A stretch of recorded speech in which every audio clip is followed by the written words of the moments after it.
बोलो श्याम प्यारे की, बोलो हरे के सहारे की, वंदे मातरम, वंदे मातरम, वंदे वंदे भारत माता की, भारत माता की। जब तक सूरज चांद गणेश जी महाराज की। डॉक्टर को आगे ना अच्छा आओ। भारतीय जनता पार्टी जिंदाबाद। भारतीय जनता मनोज जी आज प्रमोद गुप्ता जी के ऑफिस का उद्घाटन किया है, क्या कहना चाहेंगे आप? देखिए, मेरे हिसाब से कार्यालय का उद्घाटन तो है ही, लेकिन ये जमुना बिहार सहित इस पूरे जमुना पार की खुशियों का भी उद्घाटन। हमारे इस पंक्ति के अर्थ को आप समझ जाएंगे अगर पीछे दो साल का इतिहास समझेंगे।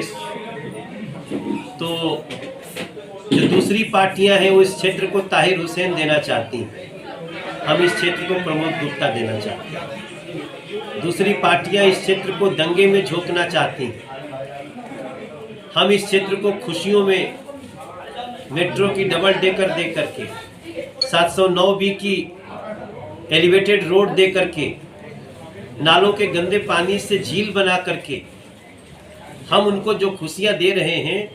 अब तक की जो सबसे बड़ी समस्या थी 2012 के बाद कि यहाँ का हर सफाई कर्मचारी, एमसीडी का शिक्षक, एमसीडी का डॉक्टर 2 महीना 3 महीना काम करके सड़कों पे कूड़ा फेंकने को, धरना देने को विवश होता था। हमने वो सारी समस्याओं को समाप्त कर दिया। जिन लोगों ने साजिश के तहत एमसीडी को 3 भाग में बांट दिया था, मेयर नहीं रहा, कोई ताकत नहीं रही, वित्त की व्यवस्था भी दूसरे के पास चली गई, हम जीत करके भी हार जाते थे। विपरीत परिस्थितियों में भी हमने इस दिल्ली को पार्क नगरी बनाने की कोशिश की। याद रखिए, अगर एमसीडी में बीजेपी नहीं होती तो आज स्कूलों के सामने, मंदिर के सामने, मस्जिद के सामने, गुरुद्वारे के सामने, गिरजाघर के सामने शराब की दुकान देखने को मिलती हमको। वो शराब नगरी बनाने में लगे थे, हम पार्क नगरी बनाने में लगे। हम इसको मेट्रो डबल डेकर दे रहे। हम यहाँ पे यमुना जी के किनारे यमुना रिवर फ्रंट बना रहे हैं। आप हमारी नीयत देखिए और आम आदमी पार्टी और कांग्रेस की नीयत देखिए। कांग्रेस के समय में इस क्षेत्र को क्या कहा जाता था?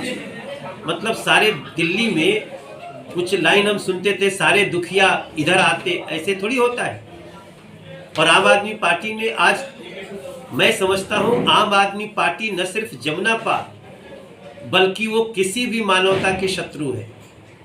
आज भी देखिए, उनके लोग टिकटों की बिक्री में जेल में जा रहे हैं, उनका मंत्री भ्रष्टाचार में जेल में है, मुख्यमंत्री के ऊपर सीट बेचने का 50-50 करोड़ 100-100 करोड़ में आरोप लग रहे हैं। ये कौन लोग हैं? क्या भ्रम फैलाया था? तो ये जो कार्यालय का उद्घाटन है, इसको मैं मात्र एक यमुना बिहार के कार्यालय का उद्घाटन नहीं मानता। मैं मानता हूं कि ये इस यमुना पार की खुशियों का उद्घाटन है। और चाहे मनोज तिवारी हो, चाहे अजय महावर हो, चाहे जितेंद्र महाजन हो, या मोहन सिंह बिष्ट हो, या हमारे सभी जिले को जो हमारे पदाधिकारी हैं, कार्यकर्ता हैं, इवन जो टिकट पाने की इच्छा रखते थे, वो भी आज कमर कस के चल रहे हैं कि भारतीय जनता पार्टी हमारी माँ है। और इस न सिर्फ अब यमुना पार को बल्कि पूरी दिल्ली को यहाँ से खुशियों का हम एक ऐसा खजाना देने जा रहे हैं, क्योंकि हमने एमसीडी को एक कर दिया। यूनिफाइड एमसीडी में जैसे 5 आई तारीख महीने की सफाई कर्मचारी हो, शिक्षक हो, डॉक्टर हो, उनके अकाउंट में वैसे ही वेतन जाएगा अब जैसे 18 करोड़ किसानों को एक बटन दबाने से किसान निधि का पैसा जाता है मेरे साथी। और मैं बहुत आशान्वित हूँ, मन से बहुत पीछे निराश था। विपरीत परिस्थितियों में हमने 5 साल काम किया, फिर भी हमने बर्थ सर्टिफिकेट के लिए लाइन खत्म कर दी। हमने जो भी 500 गज तक के घरों के लिए नक्शा, किसी को लाइन नहीं लगाना पड़ेगा।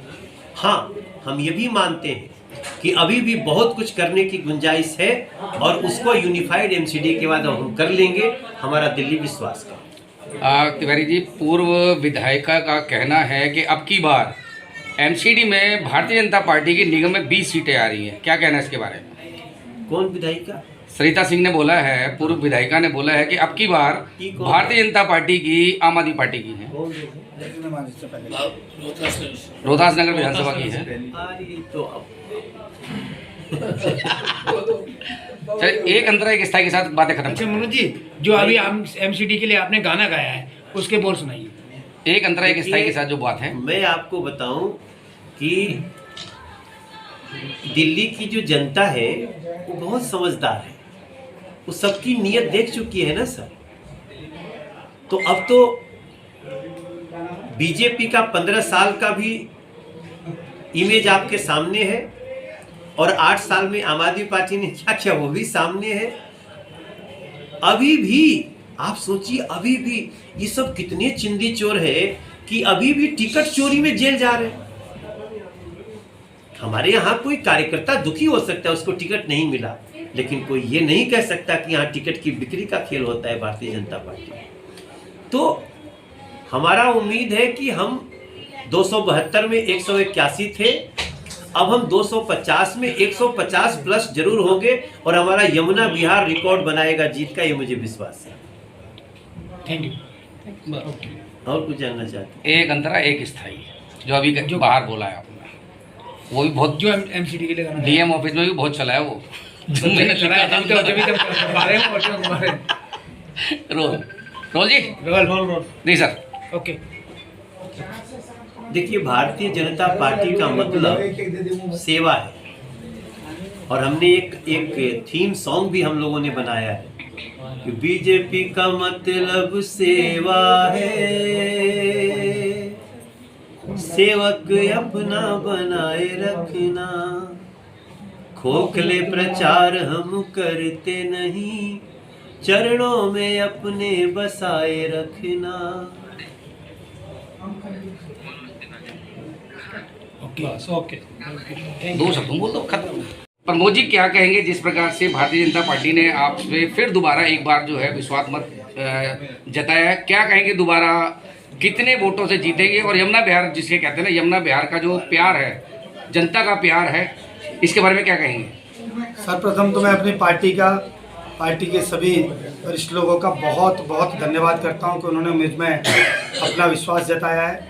और मैं सिर्फ एक बात आपको कहूँगा कि मैंने पिछले वर्ष में मेरे कार्यकर्ताओं के माध्यम से, मेरे RWA के सभी साथियों के माध्यम से, पार्टी के विश्वास से, सामाजिक संगठन के लोगों के साथ से लोगों का दिल जीता है, लोगों का हृदय जीता है, और मैं पूर्ण रूप से आश्वस्त हूँ कि अब पुनः जनता का विश्वास जीतूंगा। दोबारा जो एजेंडा है वो किस एजेंडे पे उतरेंगे आप? मेरे 2 एजेंडे हैं। एक एजेंडा जो मोदी जी ने, हमारे सांसद जी ने, हमारे विधायक जी ने और मैंने स्वयं काम किया है, और एक एजेंडा कि वो यमुना विहार को, जब रक्तपात हो रहा था, जब यमुना विहार के अंदर नरसंहार हो रहा था, तब ये आम आदमी पार्टी के कार्यकर्ता कहाँ सो रहे थे? जब कोविड के अंदर लोग जान गंवा रहे थे, तब ये लोग किस कोने में छुपे हुए थे? मेरी पार्टी का एक एक कार्यकर्ता, निगम का एक एक कर्मी, दिल्ली पुलिस का जवान और डॉक्टर, सिर्फ 3 लोग रोड पर दिख रहे थे। दिल्ली सरकार पूरी तरह से नदारद थी, पूरी तरह से सोई हुई थी। मैं सिर्फ यही कहूँगा आपके माध्यम से, जो भी सुन रहे हैं, कि जो भी वोट मांगने आए आपके पास गली में, एक बार उससे ज़रूर पूछना कि भाई आप कहाँ थे जब हम संकट में थे? तब कहाँ थे जब हम पर लोग पथराव कर रहे थे? तब आप कहाँ थे? बस यही मेरा एक प्रश्न है। ओके। और माइक नीचे रखो। विधायक जी क्या कहेंगे, आज औपचारिक शुरुआत हो रही है, आपने जो विधानसभा में जीत दर्ज की थी वो ऐतिहासिक था, नगर निगम को कैसे देखते हैं? दिल्ली नगर निगम चुनाव हम जो कि है बहुमत से जीतने वाले हैं, और भ्रष्टाचार के आरोप के दलदल में जिस प्रकार से आम आदमी पार्टी फंसी हुई है, न केवल शराब घोटाले पर, न केवल क्लासरूम घोटाले पर, DTC पर, जल बोर्ड पर, टिकट बेचने में भी उनकी बहुत सारी विसंगतियाँ सामने आई है। केस दर्ज हुआ है और आपको पता है गिरफ्तारियाँ भी हुई हैं। उनके मॉडल टाउन के विधायक के साले साहब हैं और भांजे साहब हैं उनकी। तो मेरा ये मानना है कि जो लोग खरीद कर ला रहे हैं वो सेवा नहीं, वो दूरी ले रहे हैं। हमने अपने प्रत्याशी को उतारा है। आज प्रमोद गुप्ता जी के वार्ड ओपनिंग का कार्यालय ओपनिंग का काम शुरू हुआ है। मैं ये कह सकता हूँ पूरे विश्वास के साथ 250 मंडल में, वार्ड में यमुना विहार पहला वार्ड होगा जिस इसमें प्रमोद गुप्ता जी के सामने, भारतीय जनता पार्टी के सामने एक भी प्रत्याशी की जमानत नहीं बची। एक सवाल ये है कि इस बार जो है वो क्या मुद्दे रहेंगे? 15 साल का इतिहास रहा है एमसीडी का, बीजेपी का, क्या क्या मुद्दे होंगे, क्या क्या नए वादे होंगे? ये निश्चित रूप से हमने 412 ढलाव घर बंद किए हैं। कूड़े के पहाड़ जो हमें विरासत में मिले थे, 11 लाख मीट्रिक टन कूड़ा प्रतिदिन जो घरों से निकलकर उस पर डलता था, इसको हमने 65 फुट से 62 फुट तक निश्चित कर दिया है। और इसके अलावा हमने ब्रिक्स बनाने की फैक्ट्री, पावर प्लांट हमने कूड़े से बनाने का अमित शाह जी ने लगाया है, और गडकरी जी ने जो वेस्ट इसकी कूड़ा होता है उससे सड़क बनाने का भी एक इंडस्ट्री लगाई है। तो हम उसके लिए लगातार काम कर रहे हैं। देखिए, आम आदमी पार्टी ने कहा था कि अगर 5 साल में हम यमुना जी को साफ नहीं करेंगे तो हमें वोट मत देना। तो जनता को वो बात भी याद है, उन्होंने हवा साफ की नहीं, पानी साफ किया नहीं, यमुना साफ किया नहीं, एक बुजुर्गों की नई पेंशन लगाई नहीं, एक नया राशन कार्ड बनाया नहीं। जिन लोगों ने अपने अधिकार क्षेत्र में कोई परफॉर्म नहीं किया, अरे एमसीडी ने तो अपनी जान हथेली पर लेकर इसे जो कोविड का काल था उसमें भी प्रतिदिन 11 लाख मीट्रिक टन कूड़ा उठा करके और लोगों को साफ सांसें देने का काम किया, स्वच्छता देने का काम किया। यहाँ तक कि शमशान घाट पर भी जब शवों की बहुत ज़्यादा गिनती हो गई थी तब भी उन्होंने अपनी जान की परवाह न करके एमसीडी ने बेहतरीन काम किया है। निश्चित रूप से मैं मानता हूँ कि लोगों को वो बातें याद रहेंगी और इनके कतली करने का जो फर्क है वो इनका चाल चरित्र और चेहरा जो बिल्कुल कट्टर बेईमानी का है वह सामने आ गया है। भारतीय जनता पार्टी के ईमानदार प्रत्याशी के साथ ईमानदार पार्टी के रूप में लोगों के सामने है, सेवा करने के लिए तत्पर है और लोग उन्हें आशीर्वाद देंगे। मुद्दे होंगे और क्या क्या योजनाएं हैं आपके चुनाव प्रचार के? देखिए, मैं अपने पिछले 5 वर्ष के एमसीडी के कार्य को लेकर जनता के बीच में जाऊंगा। केंद्र सरकार के द्वारा जो कार्य किए गए उन्हें लेकर जाऊंगा और हमारे क्षेत्र के विधायक के द्वारा जिसे गलियों में विकास पुरुष के नाम से जाना जाता है उन कार्यों को लेकर जाऊंगा। इसके अलावा जनता में बड़ा रोष है, जनता इनके मुद्दों को लेकर बहुत परेशान है। जो हमारी विधानसभा के साथ ये हर जगह दो हाथ करते हैं, हमारे पानी को काटने की साजिश करते हैं, हमारे साथ हर जगह गलत करते हैं। जो जनता के अंदर रोष व्याप्त है, झूठ से, बरगलाने से, प्रचारों से अब जनता मानने वाली नहीं है। मैंने पिछले 5 वर्ष में जनता का दिल जीता है। आज पार्टी ने मुझ में विश्वास जताया है। मुझे लगता है जनता भी मुझे पुनः अवसर देगी। पिछले 5 साल आप निगम पार्षद थे यहाँ से, इस बार क्या क्या आपने सोचा है? नई योजनाएं क्या होंगी, नया तरीका क्या होगा यहाँ के लिए? देखिए, 3 का 1 निगम अब बन गया है और पहले से बहुत सशक्त निगम है। हम आर्थिक रूप से बहुत मजबूत होंगे, सशक्त होंगे तो जनता की बहुत अच्छी सेवा कर पाएंगे।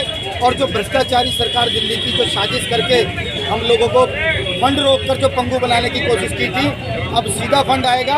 हम अधिक जनता की सेवा कर पाने में सशक्त हैं। ठीक है।